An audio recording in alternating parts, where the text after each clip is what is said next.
Carbon footprint calculators ask you to input the amount of fuel and resources that you've consumed over the previous year. The same categories of information are needed for both residents and businesses.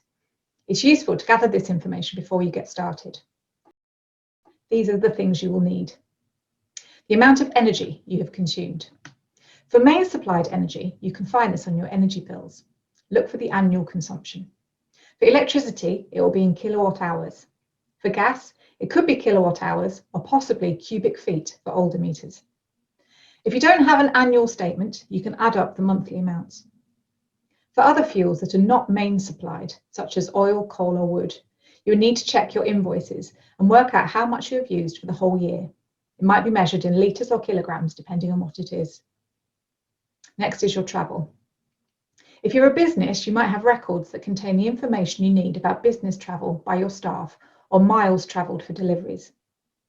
For personal travel, it might help to write this down, thinking about how many miles you and your household drive and the number and lengths of journeys you make using different forms of transport. For flights, you just need to enter the airports you flew from and to, and it will calculate the mileage for you. Please note that if there are 4 of you and you share a car, it only counts as 1 journey. However, if 4 of you take the bus, train or plane, it counts as 4 journeys. This is because emissions for public transport are based on average occupancy figures. Also, don't forget to include the return trip. Next is your water usage. If you're metered, you'll need to find your annual water usage on your water bill. If you don't have a meter, you could estimate your household use based on the average UK figure of about 140 litres per person per day. Then there's your waste.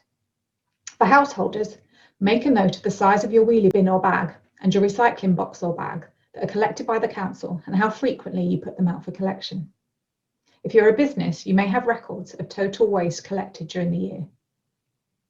Finally, in the Goods and Services tab, you can measure many other things that you consume as a resident or business, depending on how broad an analysis you want to do. You can make an estimate, or if you want more accuracy, use bank statements or expense accounts. This can include things like spend on food or clothing or things like insurance. So in summary, you need to gather information on your energy use, your travel, your water use, your waste, how much you spend on goods and services. Gathering this information is probably the most time-consuming stage. Once you've collected it all, inputting the figures into the calculator is relatively quick and easy. It'll probably take you about half an hour. The data you enter into the calculator will be saved so you can go back to it at any time. However, it's a good idea to keep the information you gathered together, particularly the summaries of your travel or shopping that may have taken a while to collate. You might want to refer to it when recalculating your footprint the following year, as it will help you to identify what has changed. In the next video, I'll explain how to create an account to use the calculator.